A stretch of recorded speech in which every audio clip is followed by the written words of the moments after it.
يا أيها الذين آمنوا إذا نودي للصلاة من يوم الجمعة فاسعوا إلى ذكر الله وذروا البيع ذلكم خير لكم إن كنتم تعلمون. الحمد لله رب العالمين، والصلاة والسلام على سيدنا وحبيبنا محمد وعلى آله وأصحابه أجمعين. إمان داران خواناساني زۆر بەڕێز، لە پێنج وتاری ڕابردوودا لە زنجیرە باسەکەماندا بە ناونیشانی ئەو شتانەی نابێ باز بکرێن هەندێشتمان عەرزی جەنابتان و خۆمان و موسڵمانان کرد کە بە ئاگابینەوە زمانی خۆمان لە ئاستیاندا بپارێزین. ئینشاء الله وتاری ئەمڕۆمان ئەڵقەی شەشەمە، زنجیرەی شەشەمە لەژێر ئەو ناونیشانەی ئەو شتانەی نابێ باز بکرێن لەژێر سەردێڕی ناوزڕاندنی خەڵک. خوای پەروەردگار زمانی پێبەخشیوین خەڵاتی خوایە، ئینسان لەژێر زمانیا شاراوەتەوە. مرۆڤێک دەبینی تا قسە نەکا و نەکەوێتە قسەکردن بۆ دەرناکەوێت چ جۆرە ئینسانێکە. لە هەڵس و کەوتی قسەکردنیا بۆ دەردەکەوێت ئینسانێکی بە ئەدەبە یان نا، لە قسەکردنیا بۆ دەردەکەوێت کەسێکی تند و تیژە یان میانڕە و لەسەرخۆ و حەلیم. ئینسان شارراوەتەوە لە ژێر زمانیدا. ئەو زمانە ئەگەر بە جوانی و بە ئەدەب و حرمەتەوە بەکارت هێنا ئەتکا بە خاوەن کەسێکی ڕێزدار. هەر ئەو زمانە بەڵای سەرە، ئەگەر بە جوانی بەکارت نەهێنا و هەر بەڕەڵات کرد و لە خەڵکت بەرداوەک و مار و ئەژدیها پێتەوە ئەدا. یەکەم کەسێک کە پێوەی ئەدا خۆتی. بۆیە قەدیمی باب و باپیرانی من و تۆ کوردەواری جوانیان دەفەرموو دەیانگوت زمان ئامان، ئاگال لە زمانت بێ. ئێمە ئەمە شەش وتارە هەر لەسەر زمان دەڕۆین ئاگامان لە خۆمان بێ، باش شتێک باز نەکەین کە لەسەر خۆمان و کوردستانەکەمان و خەڵکەکەمان بکەوێ. ناوزڕاندن یەکێکە لەو شتانەی کە خوا و پێغەمبەری خوا صلی الله عليه وسلم نەهیان لێ کردووە. لە قورئانە لە سوورەتی الحجرات ئاەتی 11 جومعەی ڕابردوو لە خزمەت هەندێکێدا بووین، خوا فەرمووی وەلا تەلمیزوا ئەنفوسەکم، عیب و عار لە خۆتان مەنێن. یعنی کە عیب و عاری خەڵکت باس کرد دڵنیا بە خەڵکیش زمانی هەیە، عیب و عارەکانی تۆ دەبینێ و باسیان دەکا. وەلا تەنابەزوا بالئەلقاب، ناو ناتۆرەی ناشرین لە یەکتر مەنێن. ناو ناشرین، ناوی ناتۆرەی ناشرین بۆ نمونە کەسێک بەکەم ئەندامیەکەی ناوێکی ناشرینی لێ بنەی کە پێی ناڕەحەت بێ وەکو گاڵتە پێکردن. یان وەکو ئیبن عوثەیمین ڕەحمەتی خوای لەبێ لە تەفسیری سوورەتی الحجرات لە تەفسیری ئەثەمیندا دەڵێ مەبەست لەوەیە بە خەڵکی مەڵێ ئەی فاسق، ئەی دەجال، ئەی درۆزن، ئەی منافق، ئەمانە حرامن لەسەر مسلمان. بئس الاسم الفسوق بعد الإيمان. کەسێ بەخۆی وتی من ئیماندارم، تۆ نابێت دڵی بکۆڵی بڵێ وەڵا ڕاز ناکەی. کەسێ وتی من ئیماندارم شایەتمانی بەخوا و بە پێغەمبەر هەرنا صلی الله عليه وسلم، حرامە لەسەرت بڵێ هەی بێدین، هەی منافق، هەی فاسق. هەروەها علەما دەفەرموون بئس الاسم الفسوق بعد الإيمان، ئەگەر ئینسان ناو ناتۆرەی لە خەڵکینا لەقەبی ناشرینی شوێن خەڵکی خست پێی فاسق دەبێت. حیفە لە دوایەوەی تۆ ئیمانداری فاسق بی. ومن لم يتوب، کەسێ تەوبە نەکا واز لە زمان شڕی نەهێنێ، زمانی خۆی پا نەکاتەوە لە کاتی قسەکردنا، فەئولائیکە هم الظالمون، ئەوانە خوا دەفەرمێت زاڵمن، ئەوانە ستەمکارن. مامۆستایەکی سەر مینبەر لە مزگەوتەوە ناو ناتۆرە لە خەڵک بنێ ستەمکارە، ڕاگەیاندکارێک لەسەر تەلەڤیزۆنەوە، هونەرمەندێک لەسەر شانۆ و تەمسیلیەوە سوکایەتی بە مرۆڤێک بکە زاڵمە. زاڵم دەبێت بۆ خۆی تۆبە بکە. هەروەها حکومەت سزای بدە، سزای یاسایی بەسەرا بچەسپێنە. زاڵم دەبێت دەستی بگری. زاڵم کاکە هەرم کار بەدەستە گەندەڵانی وڵاتی خۆمان نین. زۆر خەڵک هەیە زاڵمە بە نەسی قورئان، ئەوانەی زمانیان بە بێئەدەبی دوو لە ڕووی جەنابتان بەکاردێنن زاڵمن بە نەسی قورئان. ئەبێ زمانیان ببەسترێ ڕێگەیان پێ نەدرێ هیچ کە سوکایەتی بە خەڵک بکەن. پێغەمبەری خوا صلی الله عليه وسلم فەرموویەتی لە صحیحی مسلمە ژمارەی فەرموودا 2564 بحسب امرئ من الشر أن يحقر أخاه المسلم. ئەگەر دەتەوێت بزانی کەسێک چەندە باری گوناهی لەسەر شانە و چەندە خراپەکارە لای خوا، سەیری کە بزانە چەند خەڵکی بەلاوە سووکە. هەر کەسێ بە چاوی سووک سەیری خەڵککە، ئەو کەسە سووکە لای خوا، ئەو کەسە ئەو پەڕی شەڕانی ناوە. كل المسلم على المسلم حرام. سەروەرمان صلی الله عليه وسلم دەفەرمێ سێشت هەیە تۆی مسلمان ئەبێ بەرامبەرەکەت کە خوشک و برای مسلمانتە لێت ئەمین بێ. مسلمان سێشتی لەسەر مسلمان حرامە. دەمه خوێنی نابێ بیکوژی، وماله نابێ ماڵ و سەروەت و سامانی بە حەز ڕێگایەک بێ کە حەڵاڵ و معاملەی شەرعی نەبێ و ئاشکرا نەبێ بیخۆی، دزی لێ بکەی، غەشی لێ بکەی، تەزویری لێ بکەی. سێمیان وعرضه، عرض و ناموسی، کەسایەتی و شخصیەتی نابێ لەکەدارکەی. خۆشەویستان، ئەمە فەرمودەی پێغەمبەرە صلی الله عليه وسلم. ئەمە ئەو پێشکەوتنەیە کە ئەمڕۆ هەر وڵاتێک کە پێشکەوتووە لە دنیادا ئەمە بەرنامەیەتی. سێشتی هاوڵاتی حرامە، سێ شت پارێزراوە و لەلایەن حکومەتەوە زەمانی هەیە. نابێت کەس لە خوێنی خۆی بترسێت کە خەڵک بێتە سەڕێت و بتکوژێت. نابێت لە سەروەت و سامانت بترسی خەڵکێک پارەیەک لە جیرفان و لە ماڵ و لە دوکان و خاسەتە بێتە سەری و بیبە. نابێت لە کەسایەتی و حرمەتی خۆت پرسی کەسێک لە فەیسبوک و تەلەڤیزۆنەوە بە ئارەزوی خۆی ناوزڕاندنت پێ بکە. ئەوروپا ئەو سێشتەی بۆ خەڵک دابین کردووە. ئەگە وڵاتی ئێمەش ئەم حکومەتەش دەیەوێت جێگەی دڵخۆشی خەڵک بێ، ئەبێ کار بەو فەرمودەی پێغەمبەر بکا صلی الله عليه وسلم. من جەنابەت هەر بەڕێزێک لە مامۆستایەکی ئاینیەوە تا هونەرمەندێکی گۆرانی بێش، تا یاریزانێک، تا کاسبکارێک، لە وەزیرێکەوە تا گزیرێک، ئەبێ خوێنی پارێزراوە بێ، لە ماڵی خۆیدا بەبێ چەک بتوانێ بخەوێ، لە کەس نەترسێت، چونکە خراپەی بۆ کەس نەبووە، خوێنی کەسی نەڕشتووە. دووەم ئەبێ سەروەت و سامانی پارێزراو بێ، ئەبێ حکومەت ئەوەندە بە ئاگا بێشێتەوە دوکانەکەت بەجێهێشت، دڵت لێ نەدا و پێویستیت بە هەزار کامێرێنا و قاسەکە نەبێ بۆ خۆت پارێزگاری لێ بکە. حکومەت پارێزگاری لە سامانەکەت بکە، حکومەت پارێزگاری لە گەڕەکەکەت بکە کە دز نەچێتە سەر ماڵەکان، بتوانی گەشتێک بکەی 2 ڕۆژ لە جەژنا لە ماڵ نەبی. سێمیان ئەبێ کەسایەتی و حرمەت و ڕێزت، گوێنت بە کەس نەداوە، سوکایەتیت بە کەس نەکردووە، ئازادی خۆتت ڕەها بەروەرگرتووە، سنوورت نەبەزاندووە. ئازادیەکە لەو شوێنە کۆتایی پێهاتووە کە ئازادی من دەست پێ دەکا. من مافی ئەوم نەبێ زمانم بێنمە دەرەوە و کەسایەتی تۆ لە کەدارکەم و بیشکێنم. کەواتە سەیری حەدیسەکەی پێغەمبەرکەن صلی الله عليه وسلم. ماڵ خوێ، ماڵ کەرامەتی ئینسان، شەخسیەت، هەرسێکی بەیەکەوە هاتوون. پێمان دەڵێ لە ڕووی یاساییەوە هەر کەسێک کەسێکی بەناحەق کوشت، هەر کەسێک ماڵی کەسێکی خوار بەناحەق، هەر کەسێک بەناڕەوا سوکایەتی بە کەرامەت و ڕێزی مرۆڤێک کرد، ئەبێت لە قانونە وەکو یەک سەیر بکرێن، وەکو یەک سەیر بکرێن. ئێستا لە وڵاتی ئێمە وانە حکومەت من دەستخۆشی لێ دەکەم لەم ڕۆژانە لە گۆڤارێک خوێنمەوە، هەر لە شاری بەڕێزی هەولێردا 5000 کامێرەی چاودێری دانراوە.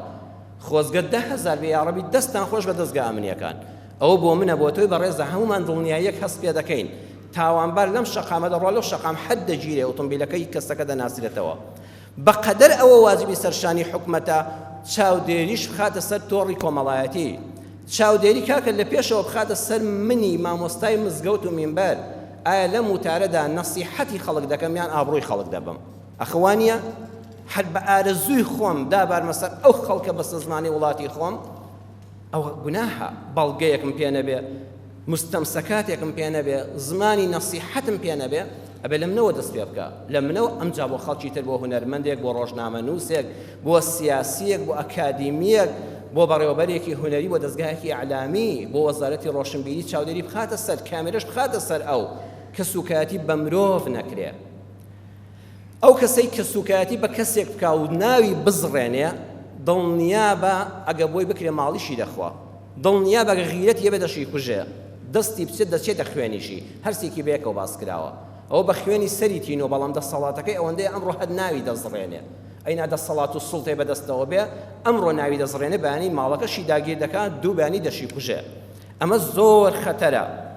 ئەمڕۆ پێویستە هەمومان شەرم لە ئەڵڵا بکەین، کامێرەی خەڵکیشت لەسەر نەبێ، کامێرەی ئەڵڵا چاودێری زمانمانە. کاکە قسە گاڵتە نییە فڕێدانی. بەڕێزان لە کەس قبوڵ دەکرێ بڵێ وەڵام من مەخزنە فیشەک دێنم بۆ ئاسمانەوە دەنم بە ئارزوی خۆم مافی خۆت نییە چونکە ئەو گولەیە بەر بۆ بەر هەر کەسێک کەوت تۆ قاتڵی لە ڕووی یاساییەوە سیرکەن وایە چۆن مافی ئەوە نییە بە ئارزوی خۆت دەستڕێژی گولە و ئارپێچی بە خەڵک بەسەر خەڵکا بکەی مافی ئەوە شت نییە زمانت درێژکەی کەرامەتی مرۆڤ بڕوشێنی سوکایەتی پێ بکەی بوختانی بۆ بکەی ناوی بزڕێنی لەسەر فەیسبوک بڵاوی کەیەوە ئاماژەی پێ بکەی ئەمە گوناهێکی گەورەیە ئەوە دەبێت ڕێگەی لێ بژیرێ ئەبێ عقوبەی یاسایی جەزای خۆی وەرگرێ وەلەو قیامەتی شاگەت تەوبە نەکات نەگەڕێتەوە بۆ لای خوا عقوبەی خۆی لای خواش وەردەگرێ لە ئەڵڵا بترسە ئەو کەسەی گاڵتەی پێ دەکەی ڕەنگە ڕۆژێ وەکو ئەول لێبێ و تۆ محتاجی ئەو بی گاڵتە بەکەم ئەندام مەکە و لاسایی مەکەوە باوەکو ئەول لێنەیە گاڵتە بە ناشیرین ڕوخسارێک مەکە با دەم و چاود نەشێوێ هەردی شاعیری گەورەی کورد فەرموویەتی مەڕوانە بەڕوومەت کەوا ئەمڕۆ گوڵی تاشی بڕوانە سبەینێ کە لە گۆڕە بێخاکی تەماشاکە لەناو خاکە دادەندرێ ئەو ڕوومەتە جوانانت کرم لێی دەدا کەواتە ئەمڕۆ بە ناشیرین ڕوخسارێک گاڵتە مەکە گاڵتە بە هەژارێک مەکە پێی مەڵێ واللهی زەحمەتە بوی بە هیچ ئەزانی ئەو قسەیە قەت لە بیری ناچێتەوە شکاندنە واللهی لەوەتی بیرم دێت و هەر کرێکاری بەخوا لەوە تا دەمری زەحمەتە هیچت بێ بە هیچ ژنان و دۆن ناگاتەیە ناپێی بڵێ هەمومان هەژار بووین بەویستی خوا تۆ دەست لە کەسابەت هەڵمەگرە هەر یەک دوو ساڵت زەحمەتە ئینشاءڵڵا تۆ یەکێک لە دەوڵەمەندەکان دەبی ئەزانی ڕۆژێک کە دەوڵەمەند بوو ئەو قسەی تۆی قەت بیر ناچێتەوە ئەو پاڵ پشتێت بۆ بە زمانی تۆ بیشکێنی بۆ پشتی سارکەیتەوە بۆ ئازاری دەرونی هەژارێک بدەیت ئەی ناترسی ڕۆژێک تۆی دەوڵەمەند وەکو ئەوی هەژار لێبێت تۆ بچیەوە بەردەستی ئێمە کوردستانمان سوپاس بەخوای گەورە ئەم کوردستانە بەوە جوان بووە لە دێر زەمانەوە کە حرمەت و ئەخلاقی تێدا بووە خەڵک فرەبابەت بووە بەڵام ڕێز هەبووە مامۆستایانی مزگەوت و میحراب لە لای کەسانی وەکو جەنابتان لە لای میلەتەکەمان تەنانەت ئەوانەی ئەهلی مزگەوت و نوێژ خوێنیش نەبوون ڕێزیان لێ گیراوە من لە کوردستانە پێم شک نایە مەلایەک خەڵک پێشی کەوت پێ لەبەر حرمەت مەلایەک چوبێتە شوێنێک و خەڵک لەبەری هەڵنەستابێ بەڵام بەداخەوە وەڵڵی ئێستا کەوتوینە زەمانێکەوە بەهۆی کۆمەڵە بەناو مەلای دەمشڕەوە کە ڕۆژانە زمانیان دەکەنەوە لە خەڵک هەر لەم هەفتەیەدا 1 ملیۆن ژنێو بۆ مەلا نووسراوە هەر ئەمڕۆ من لە ناو سیارە و لە شوێنێکا کە نانم لێ خواردووە تا گەیشتم لە سلێمانی بۆ هەولێر 100 قۆندەرە خراوەتە دەمی مەلاوە هەر خەڵک بە ئاشکرا بەناو مەلا کە قەت ئەو سوکایەتێ بە میلەتی لەناو میلەتی کوردانە بووە بەڵام خەتای ئەوانەیە کە جنێو دەڵێن نەخێر خەتای ئەو کەسەیە کە بە ناحەق و ناڕەوا دەم لە خەڵک دەکاتەوە ئێمە ئەمڕۆ پێویستە لەسەر ئەم بابەتە بوەستین کە کوردستانی مەشغوڵ کردووە کە دەستگای ئیعلامەکان گەورەتریشی دەکەن لە حەجمی خۆی ئەویش ئەوەیە بەناو مەلایەک کابرا کە ئیشێکی کەی هەیە و وەزارەتی ئەوقاف بۆ مەلامە کاتی خۆی کردوێتی بە مەلا دێ کەسێک گۆرانیەک دەڵێ گۆرانی دەڵێت چاشی کردووە خراپی و تۆ هەرچێکی کردووە خوال لە قیامەتە لە تۆ ناپرسێتەوە بۆ ئەو وای کرد خوال لە خۆت دەپرسێتەوە چونکە تۆ نەبەر پرسی یەکەمی وڵاتی نە دەستگای ئاسایشی نە لیژنەی فتوای هەرێمی نە بەرپرسی زانایانی نە مەسئولی وەزارەتی ئەوقافی کابرایەکی لە ماڵی خۆتای لە میحرابی مزگەوتێکە ئیمامەتیەکت هەیە ئەمر بە چاکە و نەهی لە خراپە دەکەی دەچم تەلەفۆنی بۆ دەکەم کچە باشەکەم خوشکە بە ڕێزەکەم ئەم کارەی تۆ ئەم گۆرانی تۆ ناشەرعیە بە قسەی برات و ئەم مامۆستا بە ڕێزەی خۆت بکە لەخوا بەترسە بگەڕێەوە بۆ لای خوا و تەوبە بکە شێوازەکەت بگۆڕە ئەویش دنیایەک مەمنون دەبێڵە مامۆستا هەردوو دەستت ماچ دەکەم وەکو باوکم یان ئەو پەڕی جوابن ناداتەوە تۆ بۆ قیامەتی خۆت ئامۆژگاری خۆت گەیاند بەڵام تۆ دەی لەبەر سپلید بە کەماڵی ئیسراحەت لەسەر مینبەر حەماسەت گرپێتی و خەڵکت لەبەرەوە ڕووبێ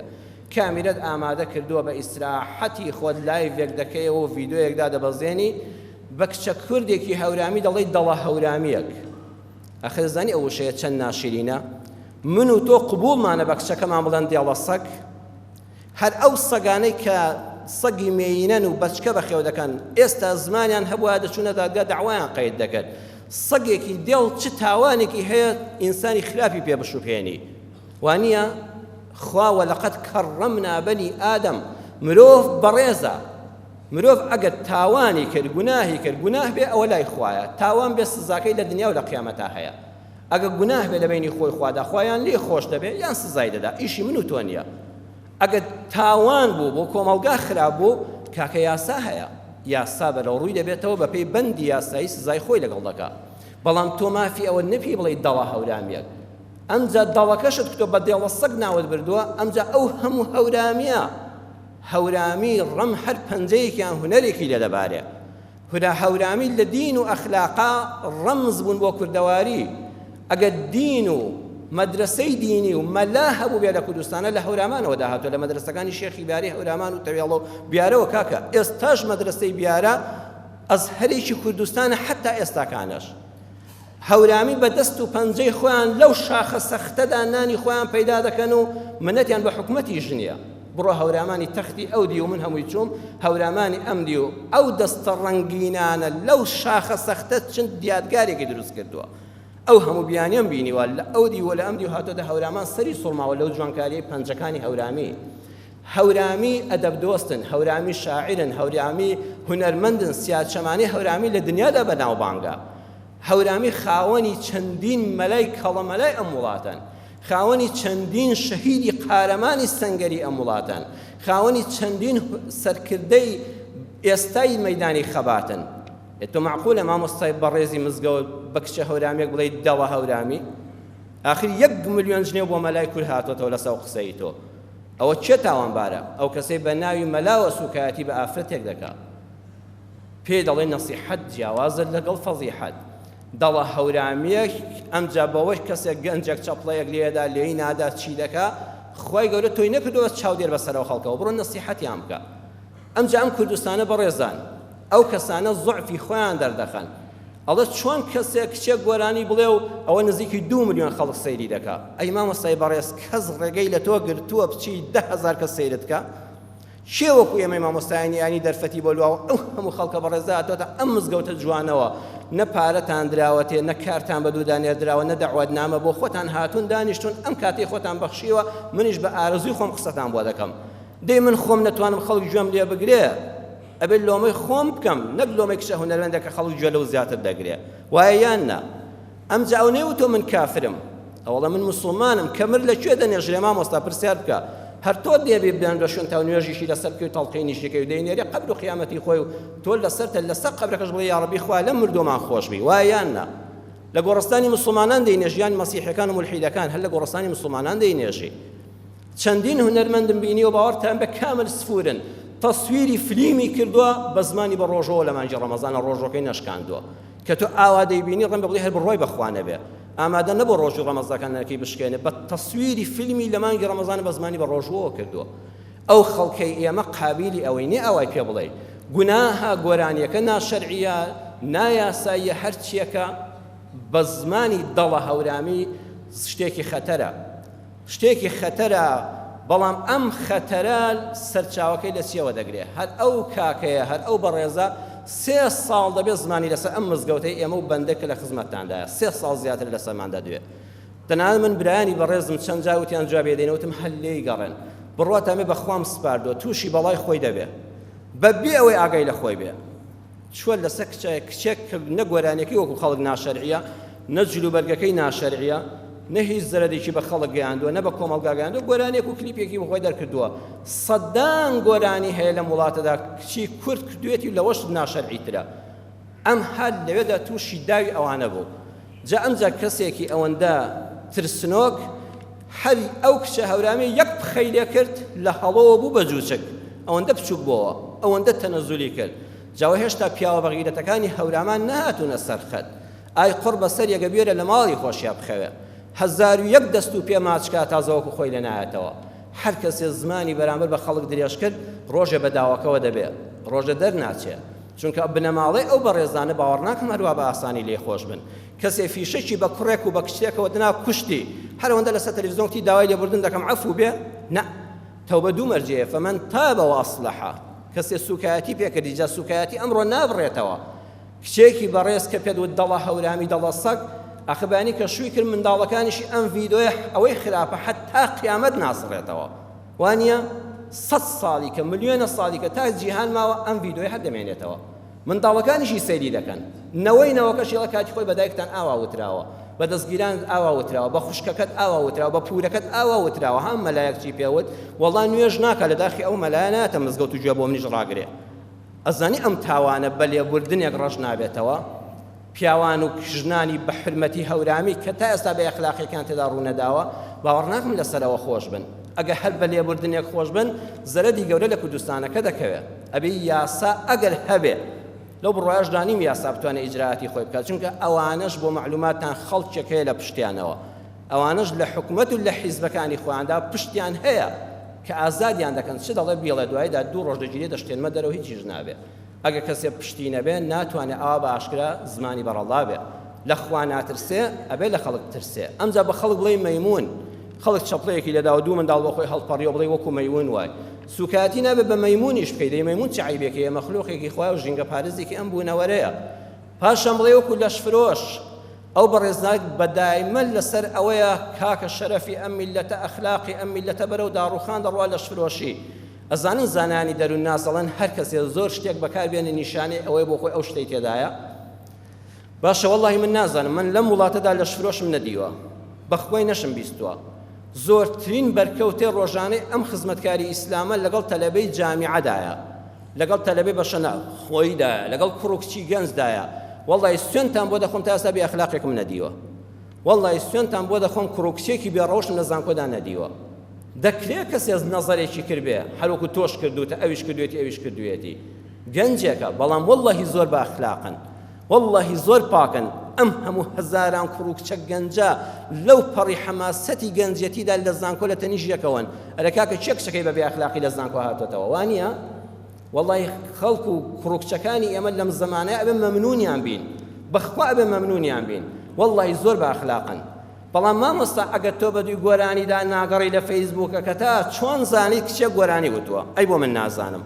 ئەی بۆ من ئیشم بەو شتانە نییە نازانم لەم وڵاتەیە چێت چ دەکات چونکە ئیشم بەوە نییە ئەگە خوا دەکا کاتێکم بۆ دەمێنێتەوە لە خزمەت تەفسیرێکی قورئانە 4 کەلیمە بۆ ئەم موسڵمانانە ئامادەکەم بەسمە بەڵام دیارە جەنابی حاجی مامۆستا لەسەر فەیسبووکە هەر خەریکی گەڕانە بەدوی گۆرانیدا دەزانێت چێ گۆرانێکی کتۆ چێکی نەکوتووە ئەم جاڵە لەشفرۆش ئەوە ناکە دیارە مامۆستا خوا نەخواستە لەگەڵ حرمەتمدا بێت لەشفرۆشی دیبێ وەڵای من نازانم لەشفرۆش چۆنە تۆ نازانین لەشفرۆش چۆنە ئەی چۆن وەسفی دەکەی بە لەشفرۆش ئەی چۆن ناوی بنەماڵەکەی قەومەکەی هۆزێکی گەورەی کوردێنی ئەمە خەتەرێکە لەو کاتەشە ئەم جارەکانە بە زەعیفی بە زەلیلی دێتە سەر تەلەڤیزۆن لە هەوڵ دەبێەوە بە جوچکێکی بێدەسەڵاتی پەڕ و باڵکراو لەژێر پێڵاوی منداڵێکی هەورامیدا ناتوانی هەستیەوە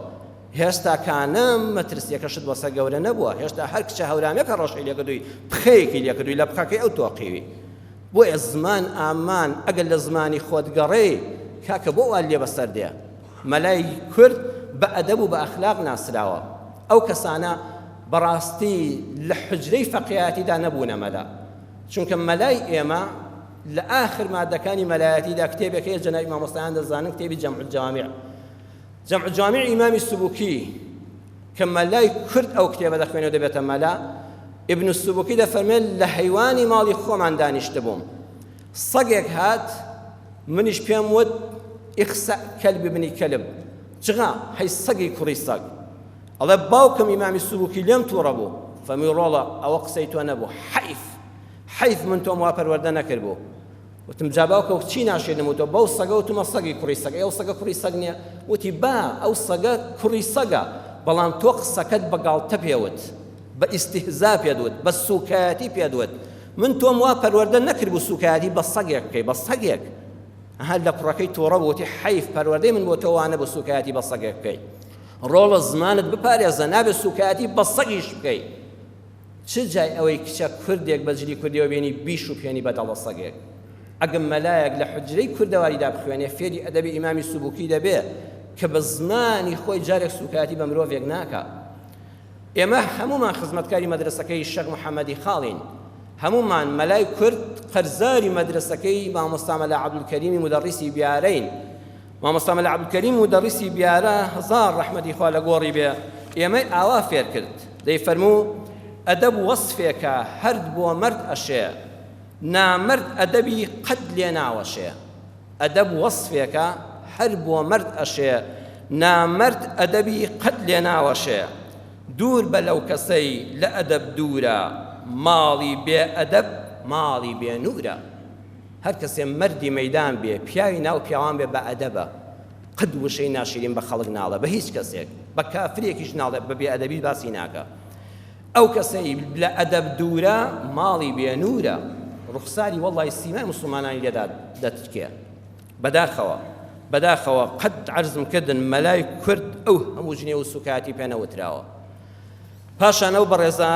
چەندین جار بە ڤیدۆ کە من ئێستاش ئەمەی کە باسی دەکەم دڵنیابن لەسەر خۆمان نییە چونکە من وتاری ئاینی دەخوێنمەوە بە زمانێکی نەرم لە خزمەت جەنابتاندا ئەوە 3 ساڵ و شتێکە لە خزمەت ئەم مزگەوتە داین 25 ساڵ و 5 مانگە من وتار دەخوێنەوە لەسەر مینبەر ئەو کاتێک لەسەر مینبەر بووم ڕیشم نەتاشی بوو یەک تاڵەموویەک لەسەر ماسپی نەبوو بوو 25 ساڵ و 5 مانگە من لەسەر مینبەرم نزیکی 17 ساڵە وتارەکانم هەمووی بە ئەرشیف تۆمار کراوە هەمووی بە ئەرشیف وتار دەخوێنینەوە 7 ئەڵقەیە ئێستا من عەرزی جەنابتانم کرد ئەو شتانەی نابێ باز بکرێن ئەمە شەشەمین جومعەیە وایە نا هەر جەنابتان کە لێرن ئەمە 6 جومعەیە جومعەی حەوتەم و هەشتەمیشی لەوە دەچی هەبێگە کاتمان بەدەستەوە بێ سەری ساڵی کۆچی تازە نەیاتە پێشەوە و بابەتەکە نەپسڕێ دەی وەرە من جاری وا 40 دقە بۆ جەنابتان قسەم کردووە بەلانی کەمەوە 40 دقە وتاری جومعەم خوێندوتەوە وتارێک 7 ئەڵقە بێ یەکی 40 دقە بێ معقولە تۆ بێ لەناو ئەو هەموو 40 دقەیەدا 4 دقە دەربێنی 4 دقەی پچڕ ئەی بۆ نایی لە ئەوڵەوە هەر 7 ئەڵقەکە هەر 40 دقەکەی گوێ بگرە بزانە ڕەخنەیەکت بۆ دەدۆزرێتەوە بەڵام تۆ دەگەڕێی بە موچێش لەناو 40 دقەیدا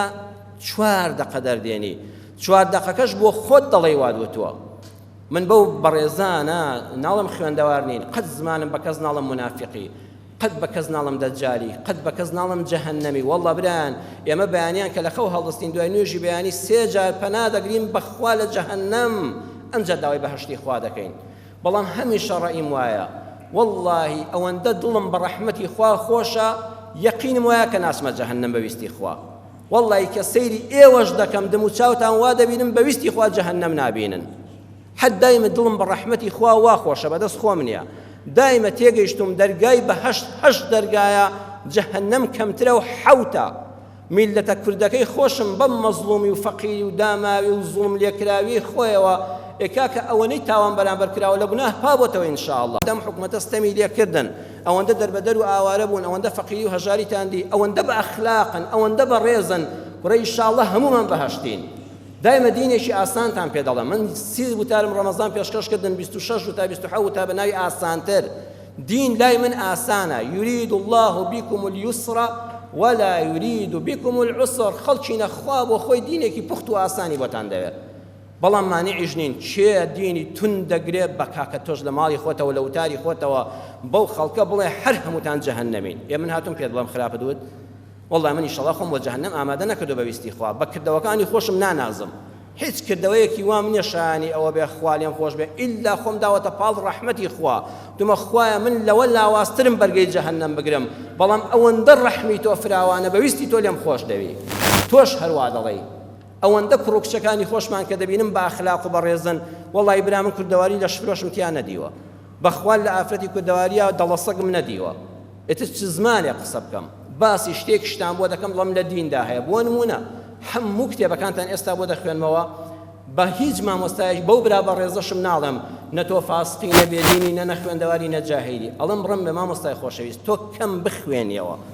لە جیاتی ئەوەندەی فەیسبووکت هەبێ من کە ئێستا فەیسبووکم نییە سوپاس بەخۆ زۆرترین کتێبخانەم هەیە زۆرترین کتێب دەخوێنمەوە چونکە فەیسبووک و موبایلم نییە دە تۆش مامۆستا گیان بۆ فەیسبووکەکەت داناخەی لە جیاتی ئەم گۆرانی بێژ و ئەو گۆرانی بێژ و دەگەڕێ بە دوی ئافرەتێکی گۆرانی بێژە و ئەم زاتڵت لێ پڕ دەبێ و لایڤەکەت دەکەیەوە کۆمەڵە قسە دڵێ و دیسان بچووک دەبێ و دیسان خۆت زەلیل دەکەیەوە دەدانیشە چوار کتێب خوێنەوە باشترە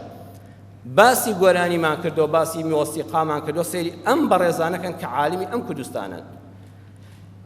کتێبی یەکەم هونەرە جوانەکان لە ئیسلامدا دکتۆر سید ئەحمەد عەبدولەها وەهاب پێنجوێنی خەتیبی مزگەوتی حاجی جەمال لە شاری هەولێر ئێستا الحەمدوللا لە ژیاندایە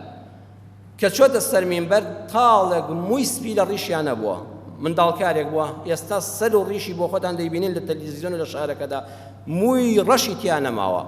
بەقەدەر ڕیشی ئەو بەڕێزە و سەری منیش دەرسی بە فەقێ وتۆتەوە بەس فەقی دەرزداداوە بەس ئیجازەی مەلای داوە بەس خوتبەی لە مزگەوتا خوێندۆتەوە بەقەدەر ڕیشی ئەو تاڵەموەکانی ڕیشی ئەو بەڕێزە کتێبی خوێندۆتەوە و دەرسی کتۆتەوە خوتبەی خوێندۆتەوە کتێبێکی هەیە هونەرە جوانەکان لە ئیسلامدا نووسینگەی تەفسیر مامۆستا مخلیس دەم شاری هەولێرە چاپی کردووە چاپی یەکەمی لە ساڵی 2016 دەرچووە 198 لاپەڕەیە بەڕێزان بڕۆن ئەمڕۆ لە بازار بیکڕن لاپەڕەی 98 و 99 بخوێننەوە بزانن ئەوەی من لە وتاراوتومە دەق لەو کتێبەدا یەک کەلیمەی زیاد و کەمی هەیەیاننا ئەوە کتێبە خۆ کتێبە شەرمی لە کەس نییە چاواشەکار ئەو کەسەیە دێنێت دەڵێ فڵان کەس دوای کتووە ناگەڕێتەوە بۆ وتارەکە ناگەڕێتەوە بۆ کتێبەکە من بە فەزلی خۆی گەورە زیاتر لە 16 کتێبم نووسیوە هەموو وتارێکم لە دوای لاپەڕەیەکە و ئاخریەوە نووسیمە سەر چاوەی ئەم وتارە ئەوەیە لاپەڕە و جڵدی ئەوەندە هەر ڕەخنەیە کتێب گەڕێەوە سەر ئەو کتێبە دووەم کتێبی سرود و مۆسیقا و چەند بابەتێکی هونەری لەژێر ڕۆشنایی قورئان و سونەتدا مامۆستا عەلی باپیر نووسیوێتی نووسینگەی تەفسیر چاپی کردووە لە هەولێر چاپی دووەمی ساڵی 2015 لە لاپەڕەی 187 و 183 دا بزانن لاوەکو حەیران و گۆرانی کوردی چۆن باس کراوە بزان چۆن باسی شایی کردووە بڕۆن بیخوێننەوە بە چاوی خۆتان بیخوێننەوە کە ئەو کابرای مفەسیری قورئانە سێم کتێب لە شامەوە بۆ شیراز نووسەری لاو بەتوانە و زمانزان مامۆستا قانیع خورشید چاپی یەکەمی تاران ساڵی 2018 چاپ کراوە لاپەڕەی 79 بۆ 89 بە ناونیشانی هونەرمەند و مۆسیقار هاوڵی پایەدار عەبدوڵڵای کوڕی جەعفەری تەیار هاوشێوەی پێغەمبەری نازدار لە ڕوخسار و لە ئاکار بڕۆن لەوێدا باسی مۆسیقاکار و عود و ئەم شتانە تەماشاکەن بزانن لە لاپەڕەی 79 تا 89 والله شتی وای تێدا لە کتێبی عولەمای ئیسلامدا من نەمتوانێت لە مینبەرەوە بۆیەوەی باسکەم بەڵام ئێوە خۆتان بڕۆن لەوێ بیخوێننەوە چوارەم باسی ئەو کەسەی بە عەشقێکی پاکەوە بمرێ کوڕێکە ئاواتی کچێک بووە کچێکە ئاواتی کوڕێکە بەڵام هێندە بە ئەخلاق و بە ئەدەب بووە ڕۆژێ پەنجەی بەر پەنجەی نەکەوتووە بە نسیبی نەبوو دوای شوکردنی لە ناو دڵی خۆیان هێشتەوە بوو بە ئاگر لە ناو سینەیە ڕۆژێ لە ڕۆژان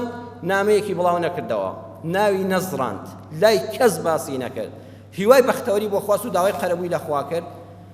ئەم کەسە بە ئیزنی خوا لە ڕێزی شەهیداندایە ئەمە قسەی من نییە سەیری کتێبی کیفایەت الأخیار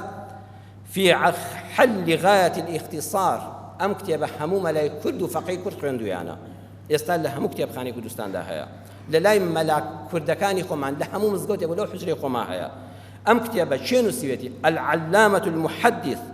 تقي الدين أبي بكر بن محمد الحصني الدمشقي علامي محدث نووسیوێتی ساڵی 829 هجری وفاتی کردو ئەم زاتە ئەو طبعی کە من لامە طبعی تازەیە دارولفەیحا چاپی یەکەم 2013 لاپەڕەی 236 لە باسی شۆردنی مردوودا ئیثنانی لا یغەسەلانی بڕۆن دەقیق سیرکەن یەک وشەی نوقسان بوو من بەرپرسیارم بەرامبەر بە موسڵمانان و شەرعی خوا بەڵام مامۆستای خۆشەویست تۆ هیچن نەخوێندۆتەوە دەی لە خۆوە لە من هەڵدەبی و ڤیلایڤێک دەکەیەوانە بۆ ئەوی کە ئەم موسڵمانە بەڕێزە چوار گەنجی جوان گوێ لە ئیسلام نەگرێ بەخوا گوناحت دەگا کاممان چاواشەکارین ئەو کەسەی کە کتێبت پێ دەڵێ بە لاپەڕەوە یان ئەو کەسەی لە خۆوە قسە دەکا کتێب شەرمی بەڕێزان لە کەس نییە باسی برۆکردنمان کردووە بڕۆن کتێبەکەی وەڵامەکانی تۆ نووسینی زانای پایەبەرزی کورد کە ئێستا لە ژیانەیە تەمەنی 1000 ساڵی تر بێ دکتۆر ئەحمەدی شافعی ئەندامی لیژنەی فتوای باڵای هەرێمی کوردستان ئەندامی لیژنەی تەنفیزی هەموو یەکێتی زانایانی کوردستان مامۆستای زانکۆ دکتۆرا لە شەریعەتی ئیسلامیدا بڕۆن کتێبەکەی بخوێنەوە بزان لەسەر برۆکردن چوو نووسیوە ئەگە قسەکانی من هیچ مخالفەیەکی شەرعی تێدا بوو ملکەچم بە شەریعەتی خوا داوای لێبوردن لە خوا و لە موسڵمانان بکەم بەڵام من هەموم لە کتێب دەرێناوە باسی فرەژنی نەموتوە حرامە من برادەری خۆم لەو ماوانەدا ژنی هێناوەتمە کاکە مبارەکت بێ بەڵام کارێکی باشن نەکردووە تۆش لەگەڵ ما هاوڕای وەڵڵی هەموو ئەوانەی فرەژنی دەکەن لەم کوردستانەدا پەنجەی پەشیمانی دەگەزن پەنجەی پەشیمانیان گەستووە من دەڵێم فرەژنی مەکەن بە ناوی سنەتی پێغەمبەرەوە صلی الله علیه وسلم ئەوەندە وتووە ئەڵێم فرەژنی کارێکی خراپە باش نییە زوڵمە لە ژنەکەت ئەگەر نەخۆشی شەکاکە لانی کەم وەفادار بە ئەرێ توخوا پیاوتان بینیوە 20 ساڵە لەسەر جێگای ژنەکەی داوای شوکردنەوە دەکا هەر ئەو وتۆگە ئینسان وەفادار بێ حلمەن لە ژنە نەخۆشەکەی بگرێ قەیچێکە برام پارەت هەیە حەز دەکەی ژنێک ڕزگارکەی من بە دەوڵەمەند هەبوو دە مزگەوتا پێوتم دوای جومعە مامۆستاگە لەگەڵ مابێ ژنێک مارەکەم بەڵام بەدزیەوەتمە وەرە ئەو پارەیە بێنە ئەخوڵ ئافرەتێکی قەیرە دێنم وتمە کوڕێکی قەیرەشت بۆ دەدۆزمەوە کاکە ئەم ئافرەتە قەیرە و بەتەمەنە دەدەین بە کوڕێکی قەیرە کە لەبەر هەژاری و نەبوونی و بێخانووی ژنی بۆ نهاتووە تۆ ناتوانێت ئەم ژنە ڕزگارکەی دەوەرە من دوانت بەو پارە بۆ ڕزگار دەکەم بەو خان و پارەیە هەم کوڕەکە ڕزگار دەکەم هەم کچەکە ڕزگار دەکەم بەڵام کاکە دیارە تۆ بە دوای ئارزووی خۆتا وێڵی ئەگەر ڕزگارکردنت دەیە وەرە کچت دەیە ڕزگاری دەکەین لە جیاتی دانەیە کوڕێک و کچێک قەیرە ڕزگار دەکەی هەروە بێوەژن ڕزگار دەکەی بێوە پیاوی کشت بۆ دەدۆزمەوە من ئەو کارت بۆ دەکەم هەردووچیان بە یەک دەگەین و پارەکەیان بۆ سەرفکە دەبزانم ئەمەت پێخۆشە ئەمجا من هەموو جار بە مامۆستانی بەڕێزی یانی وتووە ئێستاش مامۆستانی خۆشەویست مامۆستای بەڕێزم جە ناوی مامۆستا کە ڕەخ نەدەگری لەسەر ئەوە یەک حەدیسی پێغەمبەرم پێ بەڵێ سەلەم سنت چییە سنت ئەو شتەیە پێغەمبەری خوا فەرمووی بێتی ئەگەر تۆ ئەم کارە بکەی پاداشتێک لای خوا هەیە وانە ئەوە وەصفی سنت ئەوەیە پاداشتەکەت چیە لای خوا بەڵام ئایا پێغەمبەری خوا لە یەک فەرمودەدا فەرموویەتی هەر کەسێ دوو ژن بێنێ ژنی دووەم و سێم و چوارەم بێنێ پاداشتی لای خوا ئەوە هەیە بەڵام من چەند حەدیست بۆ دێنمەوە کە پێغەمبەری خوا دەفەرمێ هەر کەسێ دوو ژنی هەبێ و دات پەروەر نەبێ کوڕە ئاخر عەدل زۆر گرانە کوڕە حاکمەکان کە دەچنە دیوانی مەحکەمە تەرازۆکە ئاوادانراوە لەشیان لەرز دەیگرێ بەخوا فەقیرە هەموو جاڵە خوایە پەنامان دەی ئەمڕۆ کە ڕۆیشتینە دەرە لە مەحکەمە ئەو تەرازۆ لار نەبێتەوە ئەبێت چۆن تەرازووی دادگا هەیە ئەم پیاوە ئەو تەرازوو عەدلە ئاوان ڕاگرێ بەو خوا مەیلی هەبوو بەلای ژنێکیاندا و بەچاوی سوک سەیری ئەوەی تریانی کرد لە ڕۆژی قیامەتە لایەکی ئیفلیس دەبێ و شەق و مائیل هەموو خەڵک دەزانێەوە پیاوی دووژنە بۆ لە دنیادا زۆمی لە ژنەکەی کردووە وتومە خەڵکینە بە دنیا هەر تێدەپەڕێ ئارزوەکاندا دەمرکێنەوە با سەرفرازی قیامەت بووی لە پێناوی چەند حەزێکی کاتیدا با ئیفلیجی قیامەت نەبی بەخوا لە 195 پیاو ناتوانێت ئەو دادپەروەری شەرع دەڵێ بیپارێزێ وایان نە ئێمە ئەمەمان وتووە جاوەر ئەمە لە یاسا ناز بپرسە لە دەروون ناز پرسە لە کۆمەڵ ناز پرسە لە پزیشک بپرسە ئەگەر پشتیوانی قسەکەی منی نەکرد نەیگوڵ ڕەوایە بەڵام پاشان کەژنت تێناوە خۆ نەموو تۆ زینات کردووە نەموو تۆ کارێکی حرامت کردووە دڵم یەخوا مبارەکت بێ بە ئارزووی خۆتە ئەو پەڕی من لێنمارە ناکەم ئەوەندە دەسەڵاتەکەم هێڵم کارەکەت باش نییە بەڵام پیرۆزیشت بێ و سەرکەوتوبی ئەمە بابەتێکن دانهێن و دایانبەن ساڵانە وتاری لەسەر دەخوێننەوە لە 1000 سعات وتارە لەناو ئەو 25 ساڵ وتارە و 17 ساڵ وتاری تۆمارکراوی ئەرشیفیدا تۆ دێنی 4 دقم بۆ هەڵدەبژێری ئەها خوا تووشی چت دەکا وتاری لەسەر بەندە خوێنبەوە کە من دڵ ئومێدەوار بووم وانە بێ تووشی کچە هەورامێک بوو لەناو ئەو هەموو کلیپی کوردەدا زمانی تووشی ئەو ئافرەتە بوو کە هەورامی لە هەموو کەس بەغیرەتترن و حەقی خۆشیان بەسەر کەسەوە نایاڵن بەڵام بەداخەوە شەقامی کوردستانی پێ دەشڵەژێ ئێمە بەڕێزان هەزاران معانەتمان هەیە هەزاران کەم و کوڕیمان هەیە مەلای کورد ئەدەبی زۆرە ئەو مامۆستا بەڕێزەش ئومێدەوارم ئینشاءڵڵا وەکو داوای لێبوردن دەکا و ئەسلەحە لەمەوە دۆ زمانی خۆشی پارێزێ مامۆستای خۆشەویست بە خۆم دەڵێم ئەنجا بە بەڕێزت بە هەموو مامەلایانی تر کاکە فتوادانی کافرکردنی خەڵک کوشتنی خەڵک فاسەقکردنی خەڵک دەجالبوونی خەڵک دەڵەسەک بوونی کچی خەڵک گاڵتە نییە کاکە گاڵتە نییە ئەزانی لەوانەیە بەهۆی ئەم قسەی تۆ زەلامێک بکوژێ ئەی مامۆستا دوایی چی دەکەی لە دیوانی خوادا ئەگە دەزانی محکەمەی خوا هەیە ئەگە بڕوات پێیەتی ئەی چی دەکەی لە بەردەم یاسا و سجناکە هەتا عمرت ماوە بە سەبەبی قەتڵێک دەکوژرەی ئەگە دڵی مامۆستا شتی وا چۆن دەبێت بە بەڵگە پێت دەسەلمێنم کاتی خۆی سەرەتای نەوەتەکانی سەدەی ڕابردوو تۆمەتباری سەرەکی تیرۆرکردنی فەرەج عۆدە ژیرە فەرەج فۆدە کابرایەک بوو تیرۆر کرا کوژرا کە کوژرا حکومەت و دەستگای ئاسایش کابرای بکوژیان گرت ئاسایش دای بە مەحکەمە لەگەڵ پۆلیسە دایان بە مەحکەمە حاکمی بەڕێز لە تیرۆریستەکەی پرسی لەو گەنجەی بە دەماچە فەرەج فۆدەی کوشت بوو وتی ئەم کابرایەت بۆ کوشت حەقی لەسەری بوو وتی نەوەڵە وتی ئەی ناسی وتی نەوەڵە وتی ئەی بۆ کوشتت وتی کافرە وتی بەچی زانی کافرە لە کام کتێبە بەڵگەی کافربوونی ئەم پیاوەت پێیە وتی ناوەڵا من کابرایەکی گەنجم نەدەخوێنمەوە و نەدەنووسم ئەهلی خوێندنەوە و نووسین نیم بەس گەنجێکی بە حەماسم بۆ ئیسلام و نوێژ دەکەم لە وتاری مامۆستادا گوێم لێ بوو وتی ئەو فەرەج فۆدەی کافری بێدینی مەلعونە بیرم کردەوە جا بۆ خۆیان کافرێک نەکوژم و بچم بۆ بەهەژ وەڵاشم ڕێک کوشتم لەسەر وتاری مامۆستا کابران کوشت مەلایەکەش گیرە چاولی هەل لەسەر یەک وتار ئەو نەگەڕاوەتەوە کتێب چ دەڵێ و چ ناڵێ و نەوەڵا من نەنەیناسم و نەبینیمە و نە کتێبم خوێندەوە و نە هیچم گوێ لێ گرتووە بەس مامۆستا وتی ئەو کابرایە کافرە من هەر کەسێکی کافر بکوژە دەستی سەوز دەوێتم وڵاوە ئەو کافرە بکوژم و بەڵکو خوا لێم ڕازی بێ چاو لێ لەسەر یەک فتووە لەسەر یەک وشەیە کە تۆ بە کەسێکی دەڵێ دوورنێ قەتڵێک بکرێ دوورنێ گەنجێکی بە حەماسی بچێ زەلامێ بکوژێ ئەمجا ئەو هەموو جنێوەی کە دەوتری ئەزانی تۆ سەبەبی بەیانی خەڵک لە جیاتی ئەو فەیسبووکە نایابە بەکاربهێنرێ بۆ بڵاوبوونەوەی ئاەت بۆ حەدیث بۆ شتێک ئەوانە نەخۆشی دەرونیان هەیە پێویستە پێش هەموو شتێ بچن مراجعەی دکتۆر بکەن ئەگەر دەتەوێت خەڵک بناسێ بەوە ناناسێ من وتارێکی پێشووتریان باسم کرد وتم ئەتەم شەرقاوی لە کتێبی مع النەبیدا دەڵێ کابرایەک چوو میزی کردە ئاوی زەمزەمەوە میزی تێدەکرد پۆلیس گرتیان وتیان کاکە بۆ میز دەکەی ئەوە وتی وەڵا بەڵکو لە ڕۆژنامە و گۆڤار و تەلەڤیزۆن بڵێن نەکبەتێک چۆن میزی کردۆ ئاوی زەمزەمەوە باز بکرێم هەر مهمە باز بکرێم لە تەلەڤیزۆنەوە خەڵک دەرکەوم و ئێتر بە هیچی چاکم نییە باسم کەن نەخێرە و مندم نە سەدەقەم پێ دەکرێت نە زمانی وتاردانی جوانم هەیە دەمەوێت ئەو بکەم ئاوی میز بکەمە ئاوی زمزمەوە بەڵکو خەڵک باسم کە بەڵکو تەلەڤیزۆن بێمێنە سەر شاشە مامۆستای بەڕێز تۆ هیچی شوکارن نییە لەسەر فەیسبووک خەریکی ناوزڕاندنی ئەم و ئەو جنێ و بەم سەلەفی و بەو حیزبی ئیسلامی و بۆ فڵان کەسی کەسایەتی و بۆ مەلای مزگەوت بەس بۆ هێندەی تەلەڤیزۆن بتێنێتە سەر شاشە مقابلەیەکت بکە ها زمانی خۆت وەکو مار سەری پێشۆڕ کردی عزتێکت هەبوو کەرامەتێکت هەبوو حرمەتێکت هەبوو خەڵک لەبەر خوا ڕێز لە مەلای مزگەوت دەگرێ حەیفە بەدەستی خۆمان بیشکێنین بەخوا هەر کەسێ ڕێز لە خەڵک نەگرێ بە دوی عیب و عاری ئەم و ئەوە بگەڕێ خوا لە ناو ماڵەکەی خۆیان ئابڕووی دەبا ئەم جاڵی وەڵان نەمزانی ئەی سەرخۆش بووی ئەی عەقڵت تەواو نەبوو ئەی تۆ بەرامبەر بە کامێرایەک لەبەر سفلی تا پاڵت لێداوەتەوە لە لای کۆمەڵە کتێبەوە بە خەڵک دەڵێ دەڵە سەگ دەڵێ وەکو مەیمون لە لەش فرۆش خراپتر ئەم وشە نەشیاوانە بە یەک وشە بڵێ لێبوردن چۆنە بێ ئەو بنەماڵە بەڕێزە هەروە بە ئاسانی لێت بوورێ ئەبێ بخەیتە ژێر چاودێری پۆلیسەوە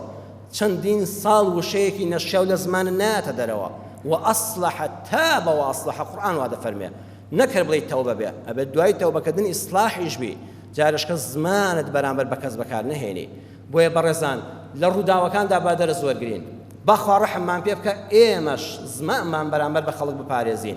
أم كردستان جاكي همواني تداد بيتوا والله بأون دو كردستان جوانا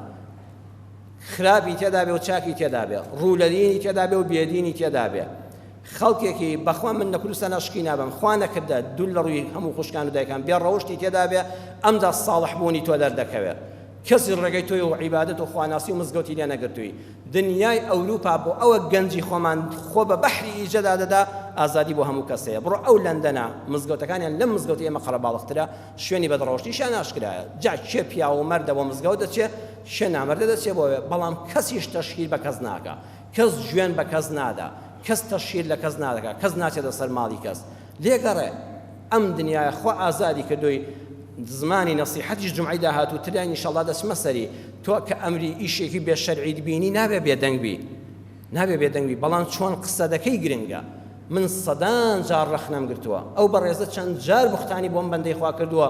وەڵام مامۆستا لە هەولێر پیاوی حکومەتە هەر بۆ خۆتان شاهدن ئەوەی من لەم مزگەوتەدا لەم سەمینبەرە بەم حکومەت و دەسەڵاتەم و تۆ کەم کەسەیە غیرەتی بەبوو بێ ئەو قسانی بەرامبەر بەم دەسەڵاتە کرد بێ هەمووشی لە ڤیدۆدا هەیە لە یەک وشەی خۆشم پەشیمان نەبوو کە زۆر تینیشان بۆ هێناوم وتومە ئامادەنیم لە یەک وشەم بڵێم پەشیمانم ئەو هێڵی کە پێی دەڵێن هێڵی سوور بەرامبەر بە دەسەڵات من لە هەولێر ئەو هێڵە سوورەشم بەزاندووە بەڵام وەڵاهی نەویست و ئاژاوەش بەرپا بێ زمانی نەسیحەتم هەبوو کاربەدەستان گوێشیان لێگرتوم تۆش گوێ لێگرتوم سوپاس بۆ خوای پەروەردگار بە تەحەداوە چەندین جار و تا ئێستا و تا قیامەتیش دەڵێمەوە بۆی نەوەک موسڵمانە گومانێک شەیطان لە دڵیا دروستکە یەک حیزبێک لەم وڵاتەدا ڕۆژێک $1 دابێ بەم بەندەی خوا ڕیسوای قیامەت بێ ئەگەر نا لەسەر تەلەڤیزۆنا پێم نەڵێ ئەو مامۆستافاتی $1 لە من وەرگرتووە 1 دینار 1 پارچە زەوی 1 سیارە 1 مڵک 1 شتێک با بێ ڕیسوای قیامەت بێ ئەگەنداتی ئەو حەقە نەڵێ ئەو ڕۆژەی وازم لە مەلایەتی هێناوە و لە مزگەوت چوومە دەرەوە بە دەستی خۆم معاشی ئەوقافم بڕیوە 3 ساڵ و 8 مانگە دینارێکم لەو حکومەتە وەرنەگرتووە یەکەم کەس بووم لە کوردستانە جورئەتی ئەوم کردو بە دەستی خۆم لە وەزارەتی ئەوقافە معاشی خۆم سڕیوەتەوە وتمە لەوەی خزمەتی مزگەوتم پێ ناکرێت یەک وتاری جومعەیە دەچمە خزمەت ئەم خۆشەویستانە وتارێک پێشکەش دەکەم وەڵڵاهی عیبە مەلا لە جیاتی وتاری جومعە داوای پارە لە حکومەت بکە یەخۆ من هەر دەبێ بێم بۆ جومعە جا خوا فەزلی داوە بە من چوار قسەی خێژ بۆ ئەم خەڵکە دەکەم ئەبێ مەمنونی خوا بوو مەمنونی ئەو خەڵکەش بووم کە گوێم لە دەگرێ وەڵڵاه شەرمم کردووە لە جیاتی وتاری جومعە داوای معاش لە حکومەت بکەم بە دەستی خۆم بڕۆن سەیری وەزارەتی ئەوقاف و دۆسیەکەم بکەن ئەوە 3 ساڵ و 8 مانگە دینارێکم لە حکومەت وەرنەگرتووە ئامادەش نیم جارێشکە وەریگرمەوە خوا محتاجم نەکە ئینشاءالله بەدەستی معاش و بە حکومەت بە کەسابەتی خۆمان بەڕەنجی شانی خۆمان دەژین یەک مسلمانێکیش ڕۆژێک بڵێت چایەکم بۆ ئەم پیاوە کڕیوە نانێکم لە ماڵەکەی خۆما داواتێک کە خۆڵقیان کردو من نەشتوم بۆی مەلایەتیمان بار نەبێ بەسەر خەڵکەوە مامۆستای ئاینی خزمەتکاری ئیسلام و پاداشتی بەس لای خوایە بەڵام حیفە ناشرینە بیزڕێنی تۆ هیچ بەڵگەیەکت پێ نییە هیچت پێ نییە بەس بۆی خەڵکی گوێ لە قسەکان و نەسیحەت و ئامۆژگاریەکانی ئێمە کە بە زمانی نەرم دەیکەین ئەو مامۆستا بەڕێزانێت کە دەیانەوێت توندڕەوی بنیێنن لە کوردستانە وەڵڵای ئەم کوردستانە بە زمانی نەرم دەیباتەوە ئەم خەڵکەی ئێمە موسڵمانە بە نەرمی قسەی لەگەڵا بکە هەمووی گوێت بۆ دەگرێت بە حرمەتەوە قسەی لەگەڵا بکە بێدینەکەش ملکەستە وەڵڵای خەڵکەی عەرەقخۆرە خەڵکەی ئەهلی مزگەوت نییە دەستی لە ملم کردو ماچی کردم و ڕسمی لەگەڵا گرتم و توێتی جارجار بە خۆشی تۆ هاتووم بە خوتبە ئەگەر ناکە تۆ لەوێ نەبووبی نەچووم هەر دوو قسەی نەرم کاری لێ کردووە بەڵام کاکێ بەڕێزم مامۆستای خۆشەوی زمانی زبر و زمانی هەڕەشە و زمانی جەهەنەمی و زمانی مار و ئەژدیها کە خوا پەناماندا ئینشاءڵڵا نایبینین وەڵڵای دادی ئەم خەڵکە ئەم گەنجە بەڕێزانە نادا ئەمڕۆ زمانی نەرمە هەر پێغەمبەری خوش ئەو دینەی ئاوا بە حیکمەتەوە گەیان بۆیە گەیشتە ئەمڕۆ والله دینی ئیسلامی بەو زمانی تۆ بگەیاندا لە مەکە نەدەچوە دەرەوە نەوەڵا لە مەکە ڕۆژ لە ڕۆژان ئەو دیوشاری مەکەی نەدەبینی بانگوازەکە لە شوێنی خۆی دەتوایەوە چونکە مرۆڤ قبوڵی ئەوەی نییە مرۆڤ خاوەنی ڕێزە ئەبێ بە ڕێزەوە قسەی لەگەڵ بکەی یا ڕەبی خوا ڕێزداری دنیا و قیامەتمان کەی یا ڕەبی خوا لە هەموو کەمە و کەڵە و کەم و گوڕیەکانمان ببووری زمانمان ئامانی ناودەممان بێ خوا بەو زمانە سەر شۆڕی دنیا و قیامەتمان نەکەی یا ڕەبی خوا ئەو زمانە خەڵاتی خۆی پێت بەخشیوین یا ڕەبی خوا بە زمانمان سەرفرازی دنیا و قیامەتمان کەی یا ئەرحەم الراحیمین بەهۆی زمانەوە سەرفرازی دنیا و قیامەتمان کەی خوایە وشەیەک بە زمانماندانەیە کە تووشی تەنەزولی سەر تەلەڤیزۆن و بەردەمی خەڵکی بین و بلەرزین و بچووک بینەوە یا ڕەبی خوایە ئەوەی نەخۆشە شیفای بدەی یا ڕەبی خوایە ئەوەی نەخۆشە شیفای بەخێری بۆ بنێری یا ڕەبی خوایە ئەوەی دەردەدار و لەش بە ئازار و ڕەحمی پێ بکەی ئەوەی دڵتەنگە خوایە بە زەید پێدا بێتەوە دڵخۆشیکەی ئەوەی هەژارە دەرگا ڕزق و ڕۆزی لێ بکەیتەوە خوایە ئەم کوردستانەمان لە دووبەرەکی ناوخۆ لە فیتنە و شەڕ و ئاشوب بەدوورکەی یا ڕەبی خوا لە ناو خۆماندا خۆشەویستمان کەی خاوەن ڕێز و حرمەتمان کەی خوایە تۆ ڕێزێکت بە مامۆستایانی کوردستان بەخشیەوە خوایە ڕێزی مەلای کورد نەشتێ بەهۆی نەزانانەوە خوایە نەزانانی شیدایەت بدەی بۆ سەر ڕێگا ڕاستەکەی ئیسلام و ڕێبازی پێغەمبەر ئەکرەم صلی الله علیه وسلم لە گوناهی هەمومان خۆش بی بەرگەی ئاگری جەهەنەم ناگرین خوایە بە گەورەی خۆتمان پارێزی ومێدمان بەکردەوەکانی خۆمان نییە بەڵام بە ڕەحمەتی تۆ لطفی تۆ زۆرە یا ڕەبی خوا بە بەهەشت شادمان کەی آمین آمین والحمد لله رب العالمين يا أيها الذين آمنوا إذا نودي للصلاة من يوم الجمعة فاسعوا إلى ذكر الله وذروا البيع ذلكم خير لكم إن كنتم تعلمون